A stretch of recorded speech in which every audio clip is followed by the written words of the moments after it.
Hello everyone, আপনাদের সবাইকে স্বাগতম। আজকে আমি করব সংক্ষিপ্ত পদ্ধতিতে গড় নির্ণয়। তো আমরা আগে থেকেই ছক তৈরি করে রাখছি। এখানে মধ্যমানটা হবে এই দুটা যোগ করে ভাগ 2, তাহলে 41 এবং 31 যোগ করলে 71, 71 2 ভাগ করলে হয় 35.5।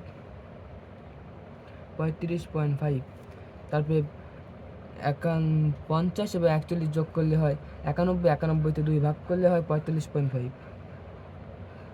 তা যেহেতু 55 প্রতীকভাবে 10 ঘর করে ডিফারেন্স, সেই সেহেতু আমরা নিয়ে নিই 55.5, 65.5, 75.5, 85.5, 95.5 হয়ে গেছে। এখানে মোট গণসংখ্যা হলো n, তার মানে n = 50। এখন ধাপ বিচ্যুতি, এখানে সবচেয়ে গণসংখ্যা যেটা বেশি সেটা ধরবো 0, 0। উপর দিকে ধরবো -1, -2, মাইনাস যে দূর যায়, তো -1, -2 অ্যান্ড -3। এবং নিচের দিকে যাব +1, +2, +3। এখানে গণসংখ্যা যেটা সেটার মধ্যমানকে আমরা এ ধরবো, সেটু এই যেটা হলো এ 65.5। আর এফ আই গুণ করতে হবে 6 - 3, 3 × 6 = 18, -18, -8 × 2 = 16, -10। 0 যতই গুণ করি সে 0ই হবে, যেহেতু 12 × 0 = 0, 5 × 5, 7 × 2, 7 × 2 = 14 এবং 3 × 2 = 6। অর্থাৎ সামেশন অফ FI/UI হবে 18 -16 -10 মাইনাস, এটা হবে এই 2-3টা যোগ করতে হবে, তা আসে -44, 19।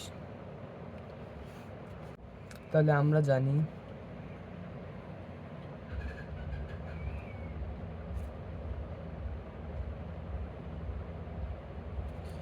সংক্ষিপ্ত পদ্ধতিতে গড় x এদের হবে a plus summation of FI/UI by n into H.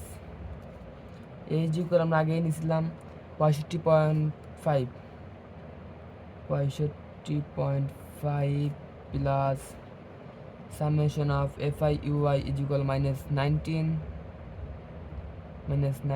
n = 50।